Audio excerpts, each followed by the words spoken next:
Yeah, I think we've got a few people here. All right, tēnā koutou katoa. Welcome everyone to this webinar on the budget process, brought to you by Parliament's education team. So my name is Carmen Maran and I'm an Interparliamentary Relations Advisor at Parliament, and I'm your host for today. If you have any questions for our presenters, please write them in the chat box, and you can do this at any time throughout the webinar. And if they're not answered straight away, we'll make sure that we address them at the end. In the chat bar, can you please switch your comments to all panelists and attendees? This way we can all see what they're saying. And I'll be in the chat adding useful links and resources to our Parliament website. And don't worry if you don't grab these links straight away, because we'll distribute them to everyone following the webinar. So you might be wondering what all the fuss is about the budget, or maybe what the budget actually is. So our two expert speakers today will guide you through all of the things you need to know about the budget process, but not actually what's in it for this year, as we don't know either. And our first speaker you may recognise from clerking the Epidemic Response Select Committee, and he's a Clerk Assistant. His name is James Picker. He also clerks at the table in the chamber. Our second speaker is Mary Drakeford, and she's a clerk with the Finance and Expenditure Select Committee, so she knows a lot about the budget process. To help tailor this session to our viewers, please respond to the poll that's going to come up shortly on your screens. We just want to know where everyone's at. So 1 being that you have very little knowledge, and 5 being an expert.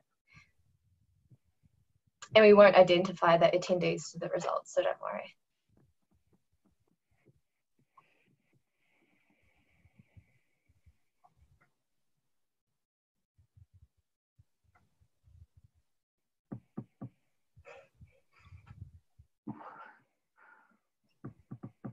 -2 is fine too. -2 is fine. I started at -10, so don't worry.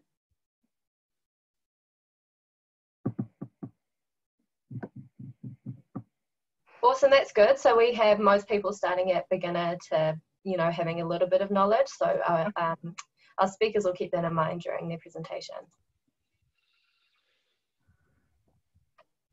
So in this webinar today, we'll cover the financial cycle, including how the budget and budget day fit into it. We'll also cover the budget process and the budget's review process. At the end, we'll have some dedicated question and answer time. And like I said before, just drop them in the chat box. And if we haven't addressed them straight away, we'll have another opportunity at the end to answer them.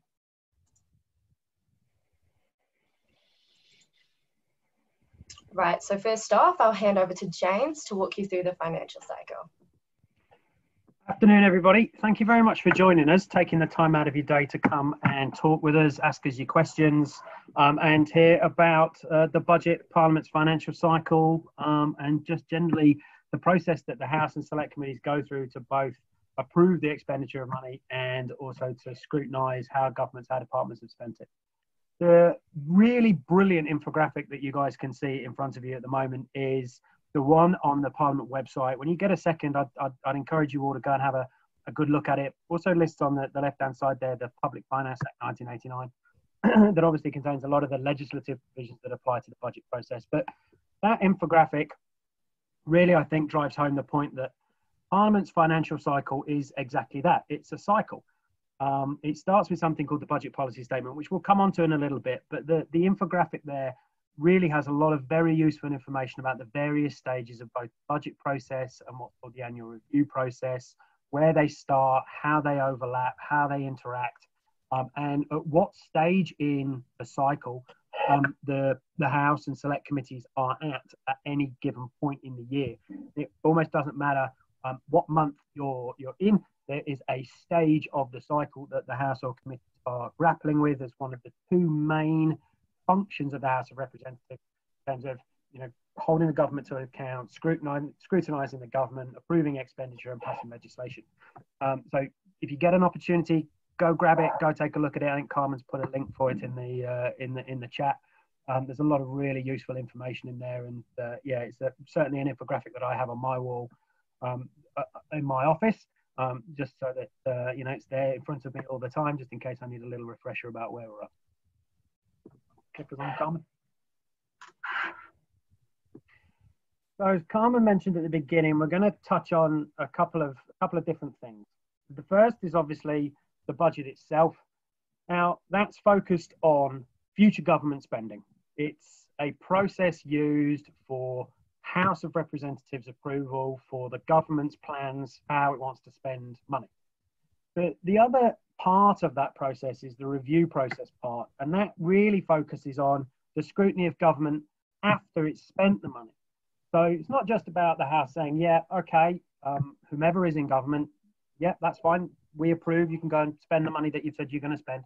But actually, people coming back, chief executives of departments, sometimes government ministers coming back and actually answering the House's questions, answering select committee's questions about, well, you said you were going to spend money on this thing. You said this would be the output that you would buy, the result that you would get. Well, did that happen? And we'll touch on the review process a little bit, but predominantly we're going to focus on the budget side of it, given Thursday is budget day.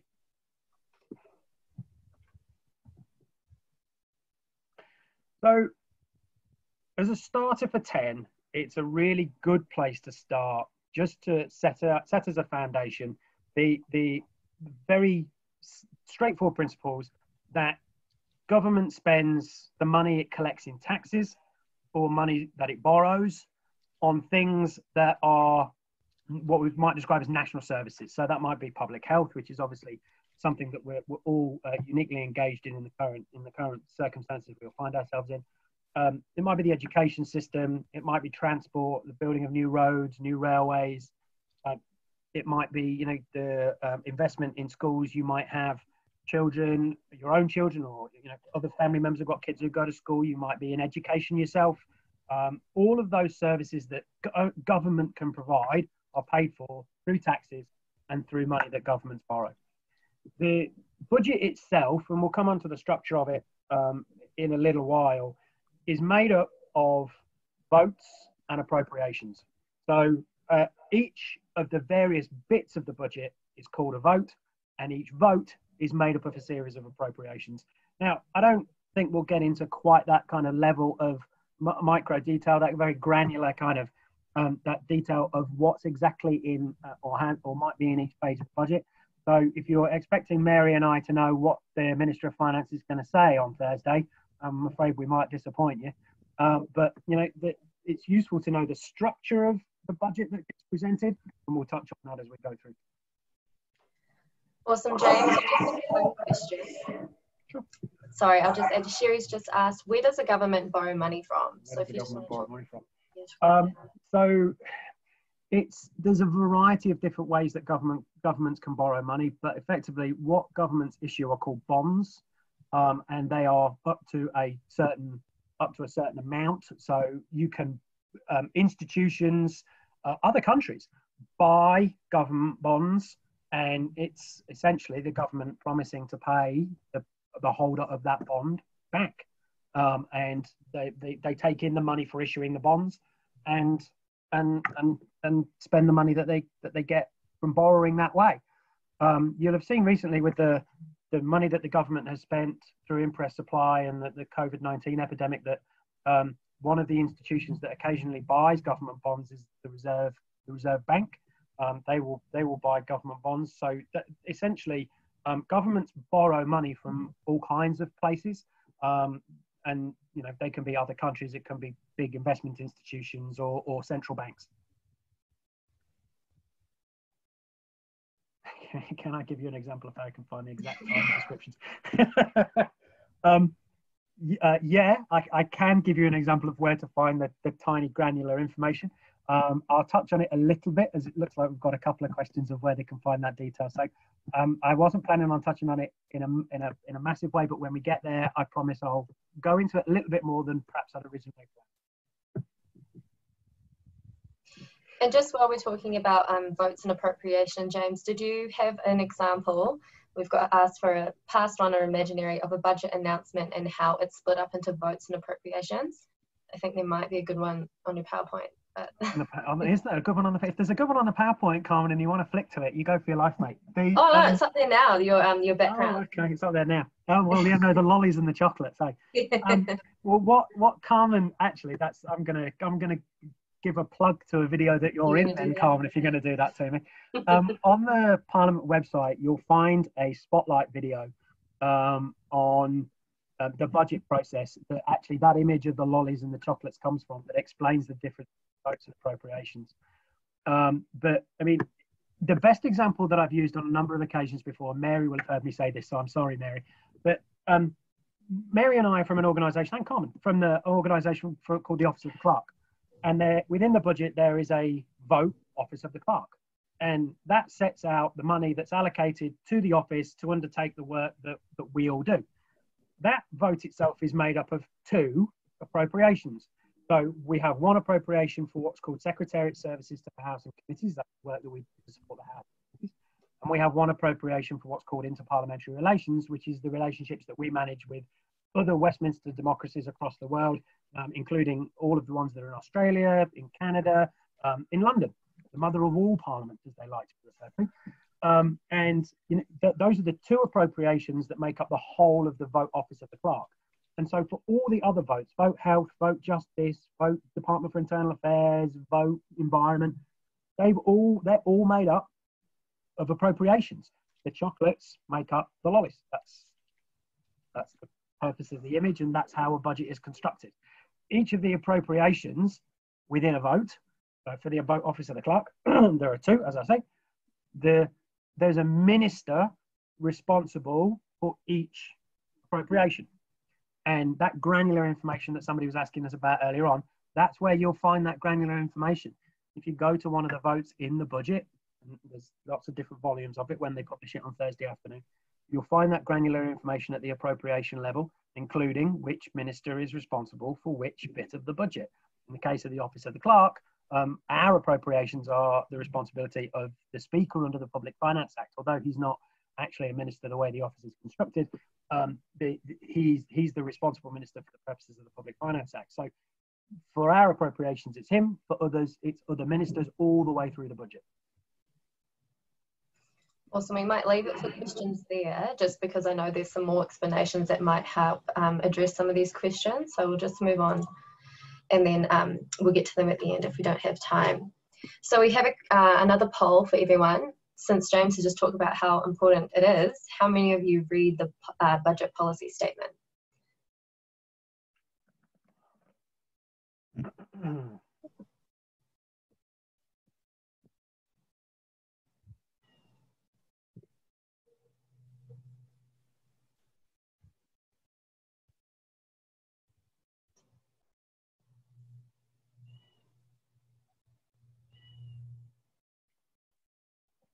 Oh yeah, so we've got almost 25% of our viewers reading the budget policy statement, which is pretty good. That's pretty good. Yeah. Pretty good. Excellent. So I might just jump in here to talk a bit about the budget policy statement, or the BPS for short. So at the end of each calendar year, the government, generally the Minister of Finance, will release and present to the House the budget policy statement, which will outline what the government's priorities are for the budget for the coming year. And once it's presented, it stands referred to the Finance and Expenditure Committee, or FEC, for 40 working days. And at that point, FEC will open up for public submission on the BPS. So this is for those 24% of you who have read the BPS and want to be able to tell the committee their views on it. At the end of each year, please take a look on the Parliament website, and that's your opportunity to make a submission to feed into the whole process. And for the 76% of you who haven't, I really do encourage you to kind of have a look at it. Generally, it's open over the summer, and when the committee meets for the first time in the new calendar year, generally at the beginning of February, the committee will usually hear from people who've made submissions on the BPS, and again, this can be your chance to talk to the committee to tell them what you want to see in a budget.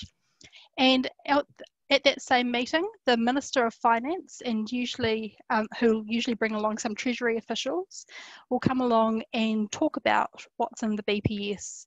And that's a public hearing, so you can tune in, you can watch on the committee's Facebook page, or when the precinct is open to the public, you can come in and watch that. That's also usually the date where the Minister of Finance will announce the date for the budget. So for those of us who are either parliamentary nerds or finance and expenditure nerds, it's a bit of a highlight on our calendar. That's where we know when the budget's coming up. And the committee will report back to the House. So FEC will report back to the House to talk about what's in the budget policy statement, to talk about what happened in the hearing with the Minister, and also what has kind of come out of submissions. So if the BPS seems like it might be a bit technical or high level, committee reports are written in plain English and are a really accessible and great way to engage with the process and learn more about what's happening. So a bit of a plug for the committee's work there, but it's all available on the Parliament website. Awesome. I just have a couple questions there, Mary. Can anybody make a submission on the BPS, and how often are there changes to the BPS as a result of feedback?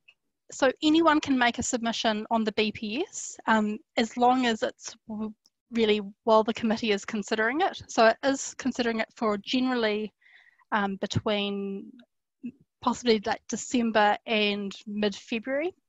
And so over that time, anyone can make a submission. James might be in a better position to comment on how often there are changes. I can say that if the committee could recommend changes if it wanted, but the committee doesn't have the power to actually make changes itself. It would just be recommending those to the House. Yeah, that's spot on, Mary. So the budget policy statement belongs to the Minister of Finance. So Finance and Expenditure as a committee gets documents from all kinds of different places through the course of a financial cycle, not just the government, but also Treasury, and that might sound like a very fine distinction, and to a certain extent it is, but Treasury also has a function of providing economic data or data, depending upon, I get told off for saying it wrong, depending on who I'm talking to, but to the House or to the Select Committee, that is just economic data about how the fiscal performance has been of the government, and as a sort of an agency within the state sector. And then FEC also gets documents from the Reserve Bank and a variety of other places. The BPS belongs to the Minister of Finance. It's a more political document than it is a finance document. And as Mary is 100% right, it sets out the government's priorities for how it will spend money in the next financial year, but what it will present in the budget. So the submissions that are made to Finance and Expenditure on the BPS tend to be about issues that are important to the submitter for members of the committee to ask the Minister of Finance about. So the BPS is presented at the beginning or the middle of December. Finance and Expenditure hears from the Minister of Finance maybe at the end of January, beginning of February. So you've got a window there to make a submission, having had a quick look at the BPS about what the government is saying its priorities are. If you think the government should have priorities in other areas, or you want to encourage members of Finance and Expenditure to ask questions about things that are important to you that are maybe not even mentioned in the BPS sometimes, those are the kinds of things that submissions bring to the fore for members of the committee to talk to the Minister of Finance about, as opposed to actually asking the Minister of Finance to make a change. And it being the start of that financial cycle process, it's a good opportunity for people to kind of highlight those things that the committee and members of the public would like the Minister of Finance to be thinking about going into the budget process. Awesome, thanks, James. So budget day, okay. So everything that Mary has described the Finance and Expenditure Committee doing, as she mentioned, and I think I touched on a second ago as well, on a time frame for the committee to consider the budget policy statement. Once they've done that and reported back to the House, and the House has debated the committee's report on the budget policy statement, there's kind of a period of quiet before budget day. So generally between sort of mid to late February and May. And it's in that period of time that state sector agencies or any organisation that's required to kind of submit budget papers to Treasury to go to the government to be part of the budget, That's their window for doing that. The government ministers, with support of Treasury and maybe other departments, are working to put a budget together. And then on the date that the Minister of Finance has told FEC will be budget day, we have budget day. Now, budget day, the budget itself is obviously a fairly sizable, you know, it's heavy. I picked an entire one up, I can assure you it took some effort. And it gets delivered to Parliament the morning of budget day at about 7:30 a.m. on the back of a big truck, lots and lots of copies of it. And they all get locked in a room in Parliament with a couple of members of staff from the Office of the Clerk who basically babysit it because it's embargoed. It's embargoed till 2 o'clock. Earlier in budget day, on budget day, there will be a lockup. And that is all of the members of the Pest Gallery, economists, commentators, will all gather in the banquet hall of Parliament. They are not allowed internet access. They're not allowed their phones. For the past few years, they have been allowed to record pieces to camera, but not send them back to be put on the television. And they're basically locked in a room and given a briefing on the budget by the Minister of Finance and other budget ministers on what's in it. Now that enables them to have some time to look at it in detail, prepare what they want to, you know, prepare what they want to push out, prepare what information they want to make publicly available, and to ask ministers questions. There's also some other lockups that happen with members of the opposition at about 1 o'clock. And again, that's the same thing, to enable members of the opposition to see what's in the budget and begin to get their heads around it for the House starting at 2.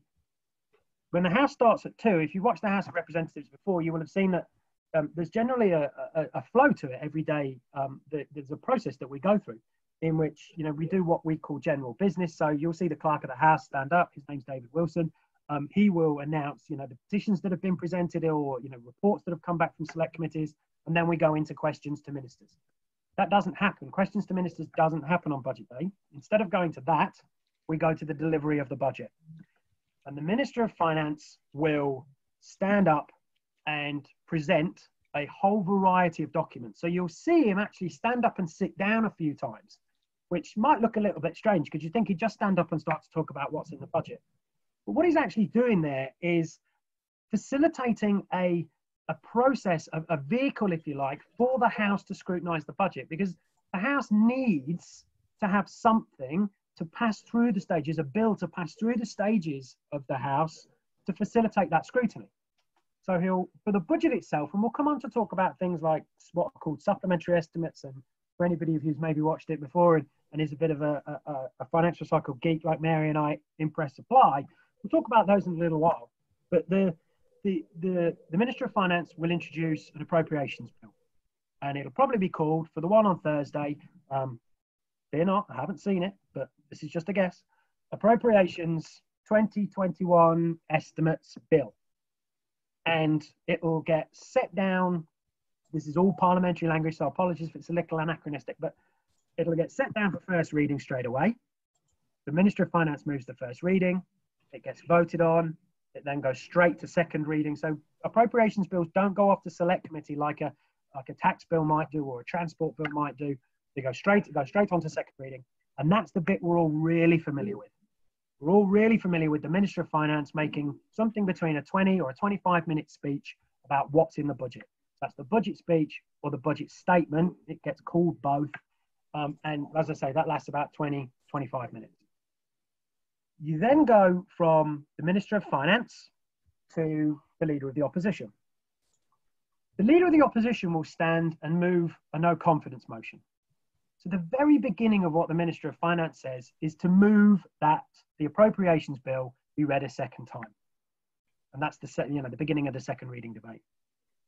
The Leader of the Opposition will stand and move that all the words after that be removed, and he will look to replace them with something along the lines that the House express no confidence in the government.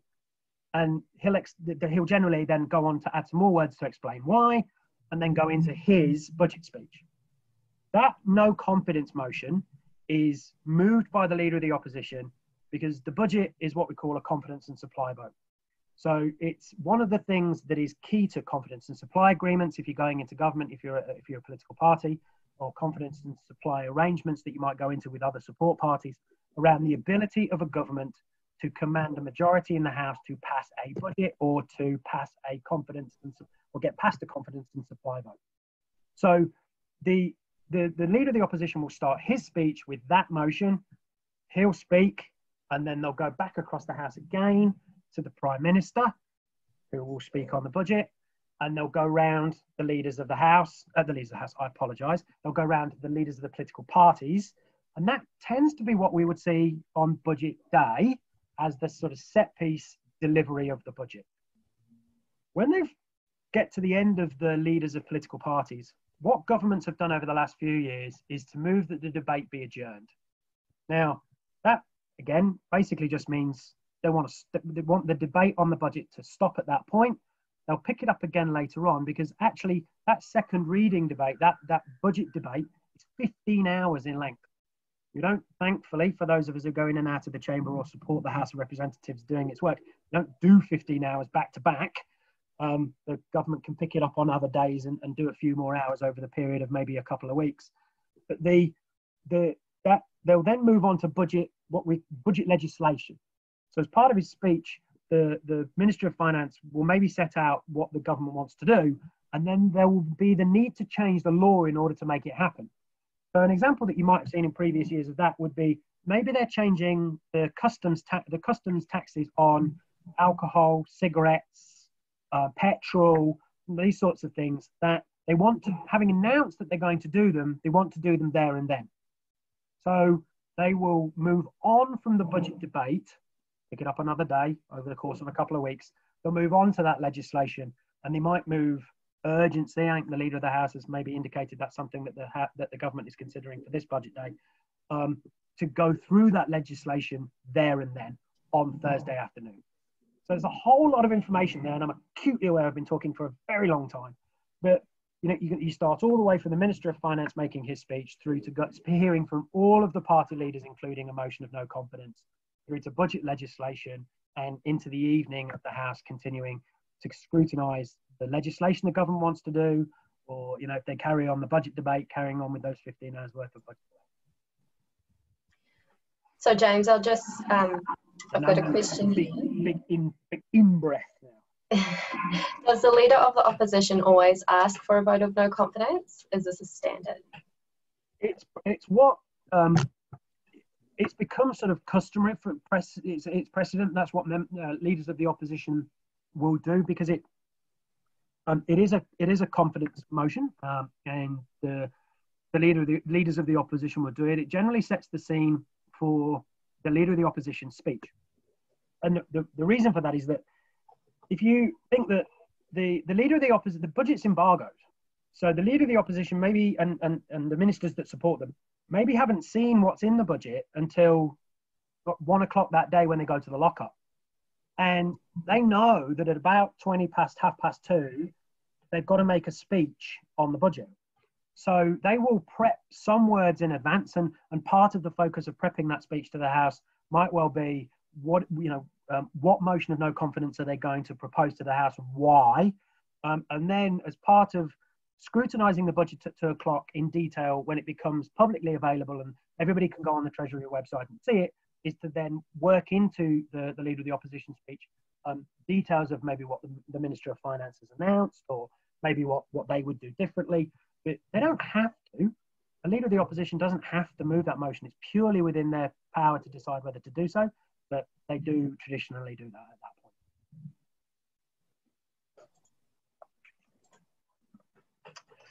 Awesome. So I'm just going to do a plug now for our Parliament on Demand, or Parliament TV. So if you want to watch the 15 hours of back-to-back parliamentary debates on the budget, you can watch it on the Parliament website. We've got a new section now called Parliament TV on Demand. So it will be there live, and it will also be there afterwards to watch, or on Parliament TV. So then we get to what I consider the most interesting part, the real kind of nuts and bolts of investigating, what's actually in the budget, what's in the estimates, and sort of Parliament's function of holding the executive to account. So this is sort of quite an exciting process in my mind. So once the Finance Minister has delivered the budget, the estimates, so all that kind of detail that sits behind the budget, stands referred to the Finance and Expenditure Committee, so that's FEC. And the committee also is referred any supplementary estimates, which I think James will kindly talk about a wee bit later, as well as some further financial documents, which are the Fiscal Strategy Report and the Economic and Fiscal Update. So with all of those votes and the appropriations that sit within those votes, the committee can choose whether it wants to hold on to those and examine them themselves or refer them to other committees. So there are some small exceptions to that. So any votes that relate to the Intelligence and Security Committee agencies are automatically referred to the Intelligence and Security Committee. So there are overall about 48 votes and about 12 subject select committees, and FEC will make the determinations on Thursday, on sort of after budget day, of which committees will receive which votes for examination. So most of those tend to be pretty clear. So Vote Health will usually go to the Health Committee. FEC will generally hold on to Vote Finance and hear from the Finance Minister. So James mentioned earlier that those votes are made up of smaller sort of appropriations that sit within the vote and kind of give a bit more detail. So the committee can also divide out some of those appropriations if it thinks that another committee is better placed to look at those. So as an example, Vote Internal Affairs is a really immense vote. There's a lot of spending that happens under Vote Internal Affairs, and the majority of that vote last year was considered by the Governance and Administration Committee, but FEC decided to take some of the appropriations that related to spending that the Minister for Community and Voluntary Sector and the Minister for Ethnic Communities were responsible for, and sent those to the Social Services and Community Committee for examination. So things can be quite spread out, and some committees like Health might only have one vote to look at, and other committees like Social Services and Community might have 10 votes. So it can be quite interesting to to watch and see how those committees consider each of those votes. So once those decisions are made on budget day, the committees can then start looking at the estimates, and they've got 10 weeks in which to do that, which, as someone who works with committees, let me tell you, is not quite as long as you would hope it would be. It goes pretty quickly. So this year they have until the 23rd of July to report back to the House on their examination. So votes that are pretty straightforward, that maybe year on year are quite similar, committees might do quite sort of straightforward reports back to the House and then spend more time looking at the more complex or more controversial votes. So for those ones, committees will invite the responsible minister or ministers to come and speak to them about the spending plans within that vote. And they'll often ask a range of written questions before and after. As a kind of a side note, which is again interesting for someone like me, the Office of the Auditor General provides a lot of support to committees to help them sort of thoroughly examine those votes. So they will prepare information for the committee, they'll brief the committee on the more technical details of the vote, and sort of raise any unusual aspects that the committee might want to investigate. And then that's all in preparation for what is again one of the highlights on the Select Committee calendar, which are the estimates hearings with ministers.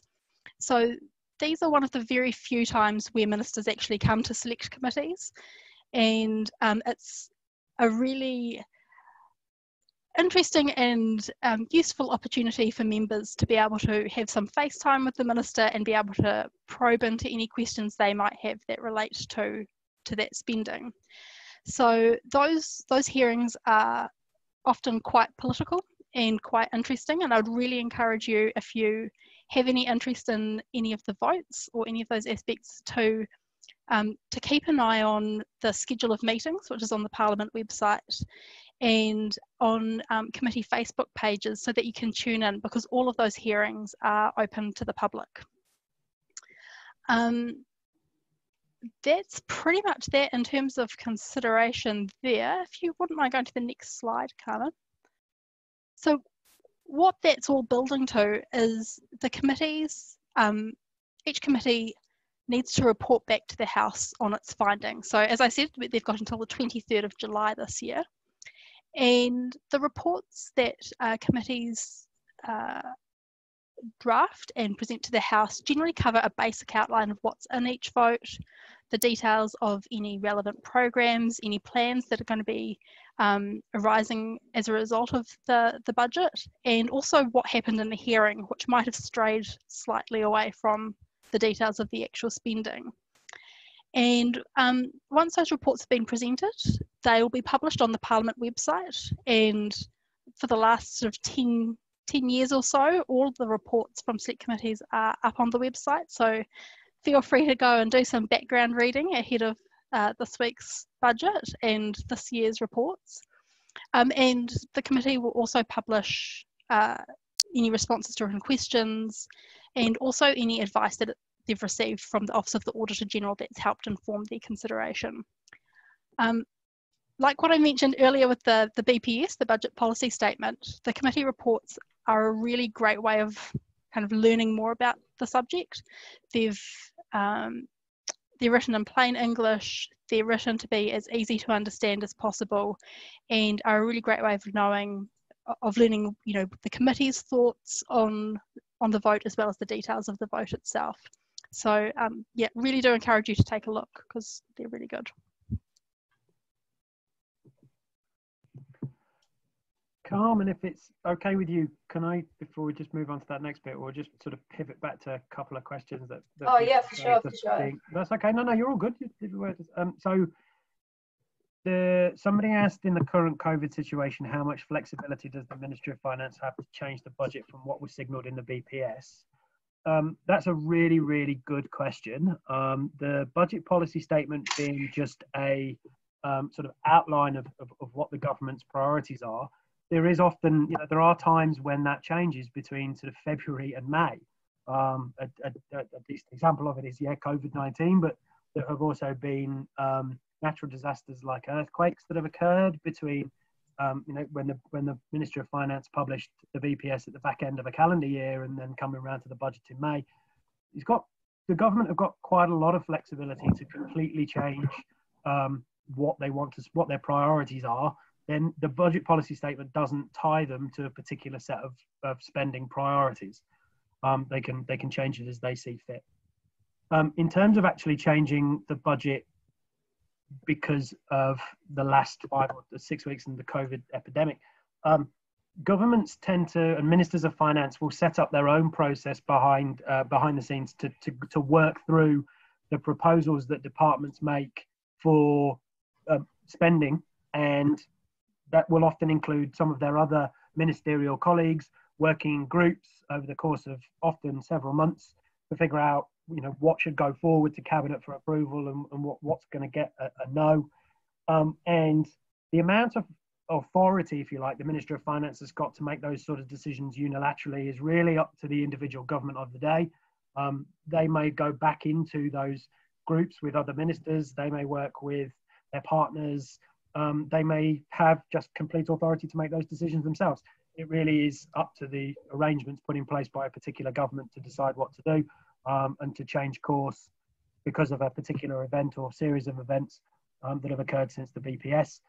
And then the other question that I thought would be useful just to answer is, where can somebody find a list of votes and committees? Because it's just tangential to what Mary was saying. The committee schedule on the website will list on a weekly basis which votes committees are scrutinising, which ministers will attend will be listed on the submitters list on the website. But if you do want to know which votes belong to which minister and where they've been allocated to which committees, then again the the Parliament website's the place to go to that. The budget documents list the ministers and what their particular, what we call M number might be within each of the votes at the end of each of, we were talking earlier on about appropriations within a vote. At the end of the title for each appropriation is an M number, M1, M2, M3, M4. Each of those code numbers refers to a particular minister. And at the bottom of the front page of each vote, there's a rectangular box that lists the portfolio. So Minister of Education and then his M number, Minister of Internal Affairs and then her M number. And those M numbers are then spread out through the budget. So if you're looking for which particular bit belongs to which particular minister, that's how you find it in the budget.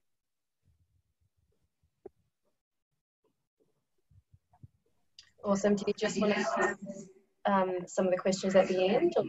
The different votes are published on the Treasury website. Yes, they are. Yeah, thank you, Jason. In the event of an event like that, how does the government take funds from in order to cover the new costs? Will certain votes have missed out as events took over?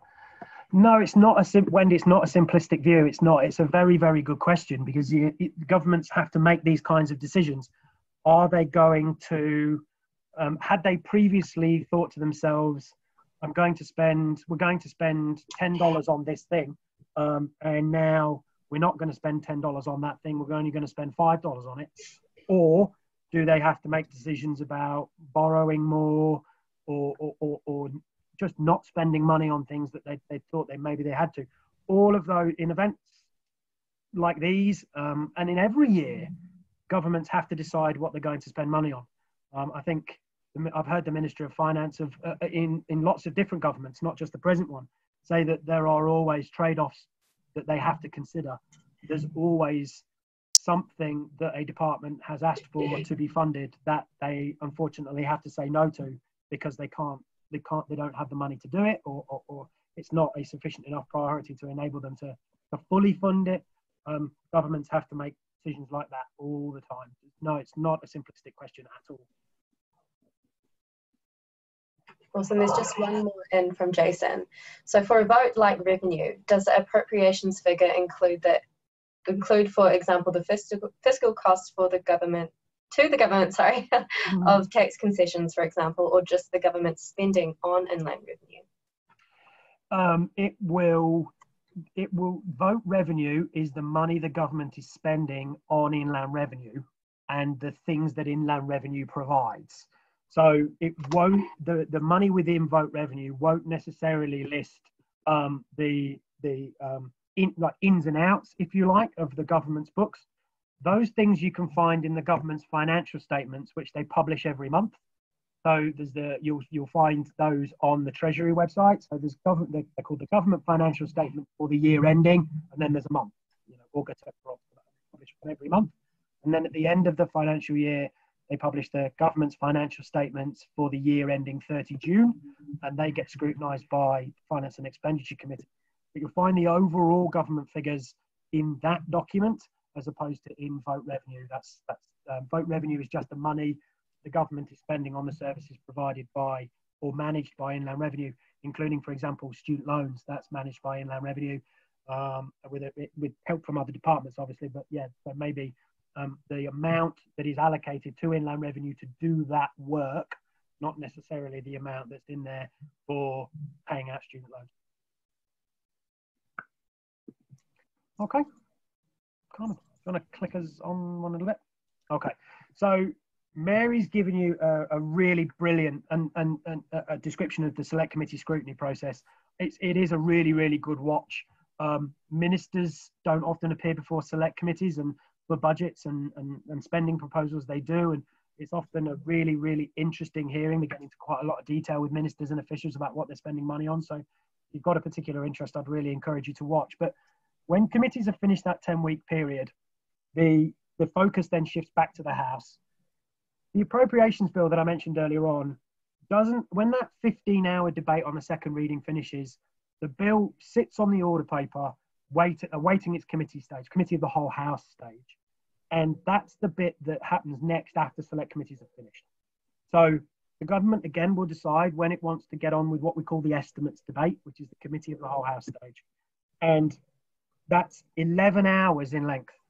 And again, thankfully, We don't do the 11 hours all back to back. We take it in chunks over the series of a period of time.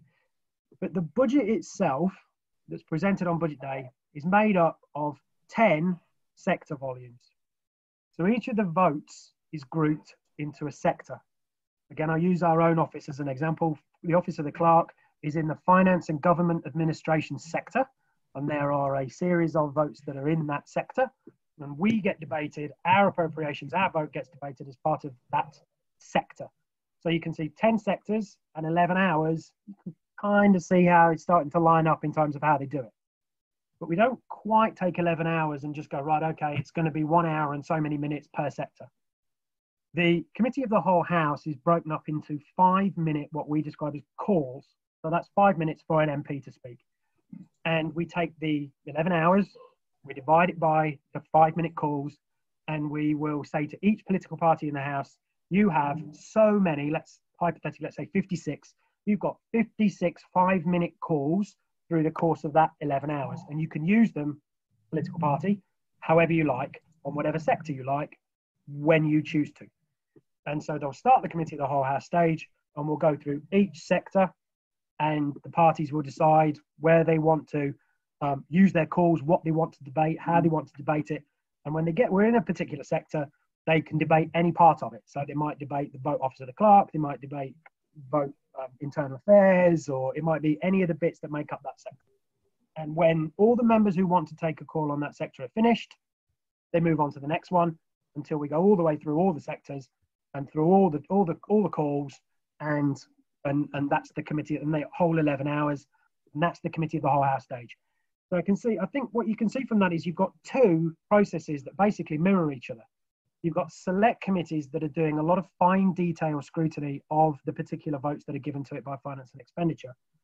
And then because select committees are only a small number of members, somewhere between 9 and maybe 13 on a committee, all the other members of the House are given an opportunity to do the same thing, to debate in detail the particular votes that are in a sector during the Committee of the Whole House stage. That 11 hours is the period to do that. And you'll have the ministers responsible for particular sectors or votes within that sector in the chamber, taking questions from members. You know, they'll sit next to the chairperson of the Committee of the Whole, so that might be one of the assistant speakers, the deputy speaker, and you know, they'll take calls themselves and answer questions from members about spending proposals. And at the end of that 11 hours, the appropriations bill, that estimates bill that we took a stab at the title for earlier on, will move from Committee of the Whole House to third reading. And again, here's another little bit of anachronistic parliamentary language, forthwith without debate. So they'll do the third reading straight away when you finish the committee stage, but without the 12 10-minute speeches that you would ordinarily have. And that's the legislative process, that's the House process for consideration of the budget.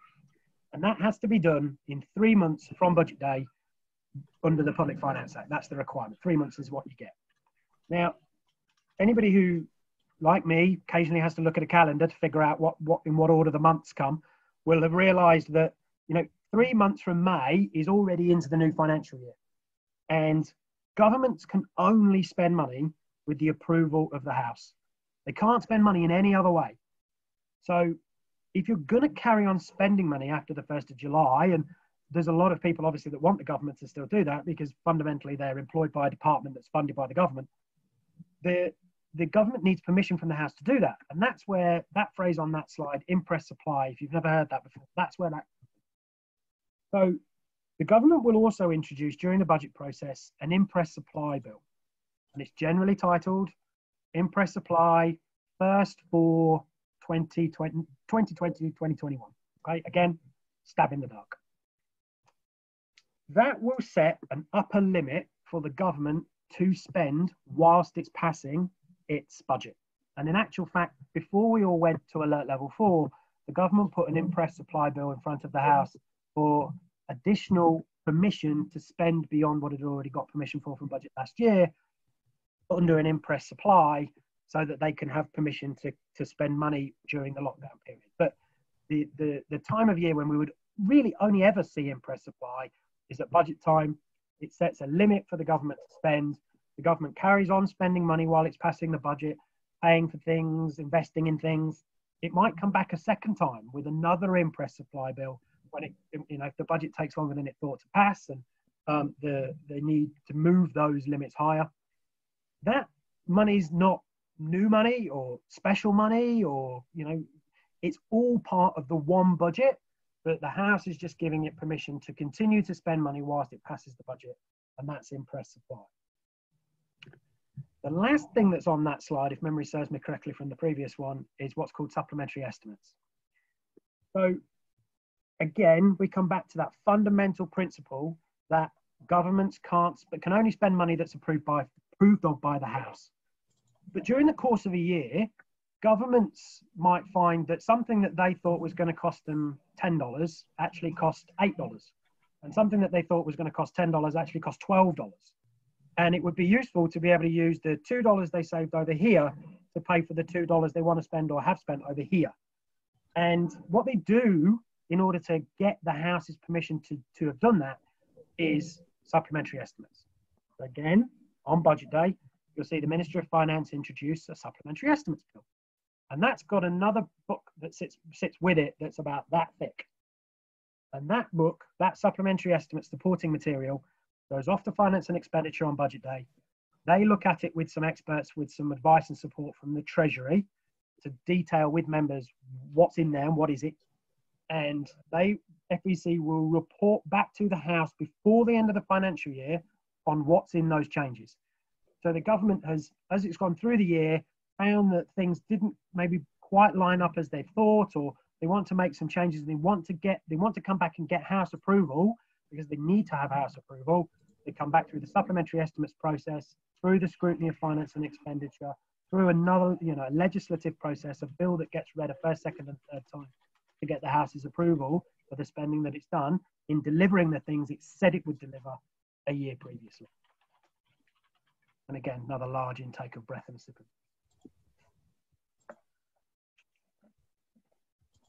Awesome. So I'll just say we're running a little bit over time. So just for everyone, all the attendees will address your questions at the end, just so we can get through all of the slides. Okay. The very last stage in the process is royal assent. And I absolutely love this infographic with the little crown. It's awesome. So once the bill's read for a third time in the House, and this is true for all legislation, not just budgets, there's a process that goes on with some of mine and Mary's colleagues in the Office of the Clerk, where the bill is prepared for royal assent. So an assent version is put together. It's actually read out loud by some of our colleagues against the version that was passed by the House to make sure that it's all there, nothing's been missed, everything's right. It goes to the Clerk of the House to certify that it is as passed by the House, and there's a cover sheet that goes on the front of it that he signs. It goes to the Attorney General, it goes to the Prime Minister, and then it goes to the Governor General. And it's only after the Governor General has given royal assent to it that it actually has effect, that it's actually gone through all the stages it needs to. It's had royal assent, it can come into force, it can come into effect, and the House has actually passed the appropriations bill that it needs to in the 3 months given to it by the Public Finance Act.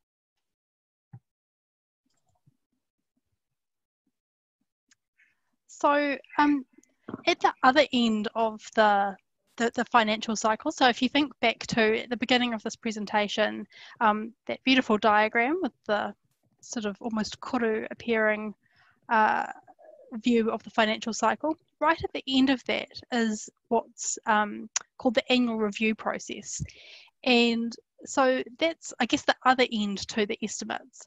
So say for the estimates for the year 2019 to 2020, which covered the financial year that we're just coming to a close of. After that, at the end of this year and into the beginning of next year, committees will start looking at how that money was spent and the performance of the government entities that were charged with spending it. So again, the Finance and Expenditure Committee will have a list of all those entities and will ask other committees to look into that performance. And again, generally in December and in February, the committees will hold hearings with the heads of those government entities. So the ministers don't come along this time. It's the entities themselves who explain how they performed and explaining whether the money that they were allocated was spent in the way that Parliament had been told that it would be. So again, committees report back to the House on that, and so that kind of ties up that end of the financial cycle. So again, keep an eye out on the Parliament website for later in the year to see how committees are reviewing the spending that was done over the current / previous financial year. And again, that's a really sort of interesting process to look into, but there'll probably be more information about that later in the year. Awesome. So I'm just aware of time. So if you have to pop off now, that's fine, but we'll be sticking around for another 5 or 10 minutes just to answer any questions you have. So if you are popping out, thank you so much for joining us today, and thank you to our speakers. I'll just go into the comments. Mary or James, whoever wants to answer it, just feel free to jump in. So one I've got here is, why don't they start the budget process earlier to avoid the need for an Imprest supply bill? It's a really good question, and it's one we get a lot by. So yeah, you would just think that, well, why don't you just get the budget done by 30 June, and what's the point of Imprest supply then? I think that my colleagues around the state sector would say that the preparation of the budget for the following year actually starts pretty much at the beginning of the financial year. So it actually starts as early as it really is possible to. Departments start to think about what they might need money for in the next financial year in kind of July, August of the financial year that they're in. It genuinely couldn't really start much quicker or much sooner than it does. And the budget being presented in May is, I mean, it is up to the government to decide what it wants budget day to be, when it wants budget day to be. Traditionally, it's been in May because that's just the timeline starting at the beginning of the financial year with just how long it takes to put a budget together. It is quite a difficult and complicated process. And I've got one here just going back to sectors. Are the sectors fixed from one year to another, or can they be modified? They can be modified. It's generally it would be the Treasury and the Minister of Finance who are determining where those sectors, how those sectors are divided. They're pretty static. So there might be tweaks here and there from year to year, but they're not sort of totally fixed. James, let me know if I've got that, if I'm misleading anyone. Right. No, you're 100% right. I promise you I wasn't smirking for that. I just read one of the questions later on about the hundreds of select committee questions that agencies get each year, and that just made me smile, that particular question. No, you're 100% right. The government could change the structure of the budget however it wants to. There is a requirement in the Public Finance Act that if they're going to change the budget documents, the actual paperwork itself, they have to consult with the Finance and Expenditure Committee to do that, because part of the point of that paperwork is to present it to the House. So if you're going to kind of change what the budget physically looks like and that members will engage with and the House will engage with, you have to engage with the House about what you're going to do before you do it. But what sectors there are, what votes there are, what appropriations there are, yeah, they can change that however they like. Awesome. So I've got one here. Is this similar to why in the US they suddenly have to stop with the public services because they have not approved the budget and gone beyond the amount they had approved to spend? And does this actually happen in reality in New Zealand? Yeah, that's exactly what it is. So any of you who are, if you are a fan of The West Wing, then you'll have seen probably, I think there are about 2 or 3 different episodes of The West Wing in which they have they go into lockdown.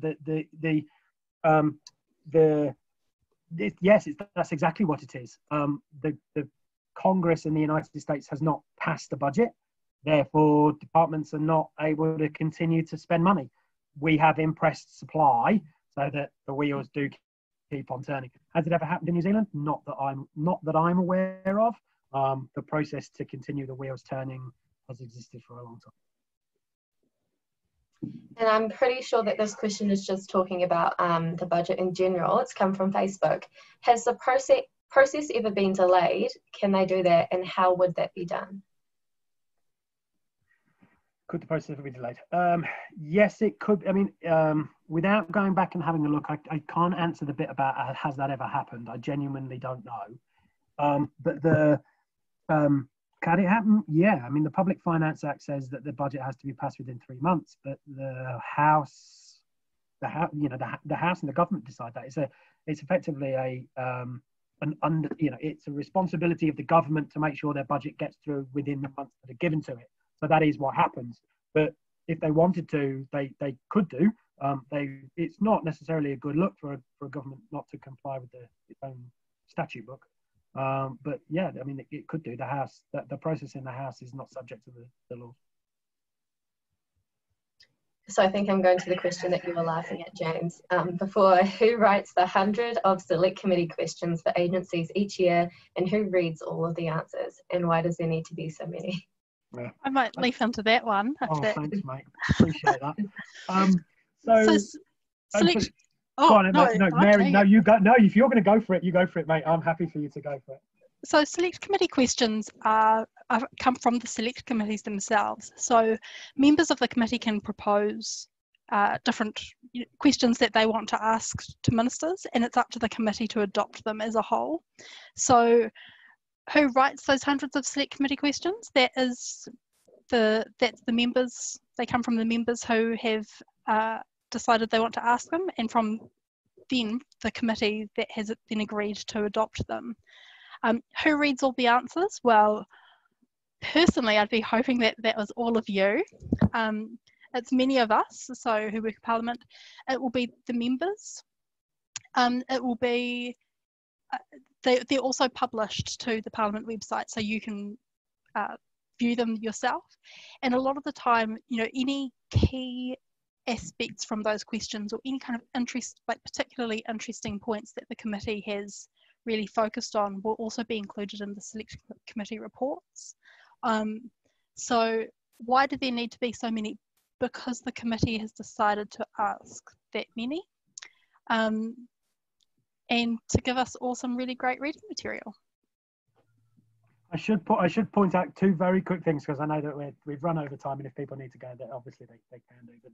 But one, if you aren't a fan of the West Wing, I mean, honestly, just what have you been doing with your time? But secondly, the reason that the question about questions makes me laugh is that one of the other roles that I have in the Office of the Clerk is I have responsibility for some of the office's corporate services. So whilst all of the fabulous people that are in my team support select committees, it's also my responsibility to make sure that the draft answers to the questions that come to the office are also prepared for consideration by our chief executive. So I get not only the joy of seeing the questions go out, but also then getting my own set to answer. You're most welcome, James. Yeah, thanks, Mary, mate. So who carries the audit of the budget implementation? In other words, how can we know that the government hasn't spent over limits? Good question. That's kind of where the annual review side of things comes in, where committees are looking at how money was spent and to what levels. And I think James can probably jump in here. Yeah, so one of the functions so there's an organisation, an officer of Parliament, in fact, called the Office of the Controller and Auditor General, who go around, and again, this is where the multiple hats that I have in my job are kind of become relevant to this. The audit office will go around there's like 144, 145 state sector agencies that are required to report annually to the House and subject to the annual review process, plus a whole load of others that the audit office audit. And they audit them twice a year. They'll come in for an interim audit in the middle of the financial year, and then they'll audit them again at the end of the financial year to make sure that they are spending money on what they are allowed to spend money on, and that they've got good processes and good practices in place to make sure that they are tracking the money that they're spending, and that they've got good ways to make sure that they're not doing things they shouldn't be doing. Each month, and then at two fairly critical points in the year, agencies are also required to upload spending information to Treasury. through a system called CFIS, which is CFIS, and the CFIS network allows all the state sector agencies to upload their spending information, and then in October, for what's called the October Baseline Update, or OBU, we like a good acronym, or March for, again, rather uncreatively, MBU, March Baseline Update, agencies reforecast their budgets and give those to Treasury for how are you tracking against your budget. Where do you think you're going to end up at the end of the year? And Treasury and the Audit Office do a heck of a lot of work with agencies to make sure that they've got really good budgeting processes in place to make sure that they are sticking to their budgets. If agencies have problems, and some agencies do, flagging them really early with Treasury and with the Audit Office so you can get help, and if you need to, the advice of Treasury and the Audit Office for how to deal with any situation in which you think you might, what's called, breach your appropriation. Okay, excellent, James. So as well as reflecting a shuffle of money between votes, can an Imprest supply bill be for spending in addition to what was anticipated in the budget? Yes, that's exactly what Imprest supply can be for. That's exactly what the Imprest supply legislation passed before the level 4 lockdown was for. It gave the government authority to spend up to, it doesn't have to spend all of it, up to $52 billion. And the government needed it's a really good example of how the government couldn't just go off and spend the money it thought it needed to. It had to have authority of the House, and why it passed and put before the House an Imprest supply bill with that upper spending limit for that period when, you know, the House wasn't going to be sitting in order to address the epidemic. It couldn't just go and spend money it wanted to. It needed the permission of the House, and it came to the House for permission and got that from the House. Awesome. So we've got two questions here which are kind of related, so I'll read them both out. Does the budget have parts which are hidden from the public, like defence expenses, and are all expenditures public? If there are any like security, confidentiality elements? It's a really, really good question, and in actual fact, Mary touched on it touched on it earlier on in terms of the votes that are referred to the Intelligence and Security Committee. There's two votes within the budget: vote security and intelligence. I think I'm getting that the right way around, and vote government communications security. I think that's the name of the vote. And those two votes are scrutinised by the Intelligence and Security Committee. So Finance and Expenditure, Mary, as you would expect, the fine clerk of the Finance and Expenditure Committee, is 100% right. They go after Intelligence and Security. And the scrutiny of those is generally both part public, part private. So they'll maybe hold a hearing with the Prime Minister or the Chief Executives of Intelligence and Security and the GCSB in public, and then they'll also have a private session as well, because some of the information might be confidential. But the votes themselves are not private, not secret. You can see the money that's in the vote. It's all listed there. You can see what they're spending. The same for Defence and Defence Force. It's all listed there, what they're spending. Awesome. So I've got a question here from Anna. Can you please say a little bit about the revenue side of the budget and what happens to the spend side of the budget if the actual revenue differs significantly from the forecast? Wow, really good question. Thank you very much for that. Wow, okay. So, I mean, essentially, people will probably have seen in the media recently suggestions that or journalists and the Minister of Finance and the press stand-ups that they do at 1 o'clock, talking about the fact that if there's a downturn in the economy, people maybe spend less money, the government therefore collects less in maybe GST. If obviously, very sadly for people, if they lose their jobs, they're maybe not paying income tax anymore, and the government sees a reduction in revenue. The government's got governments of all stripes, all colours, all over the world. They've got decisions to make about, well, do we cut spending or do we borrow to make up the difference? They're the options that are available to it. And effectively, that's what governments will decide to do. And that's a political decision. That's up to them about what they want to do. tends to be determined by the circumstances each country finds itself in. There's lots of moving parts in that, in terms of, you know, countries have credit ratings with ratings agencies and all kinds of things about, you know, whether or not they can borrow money or how much money they can borrow. It's not too dissimilar from the circumstances an average member of the public finds themselves in terms of borrowing money, or if you yourself suffer a loss of income or a downturn in your own income, then do you borrow to keep spending at the level that you have been, or more, or do you spend less?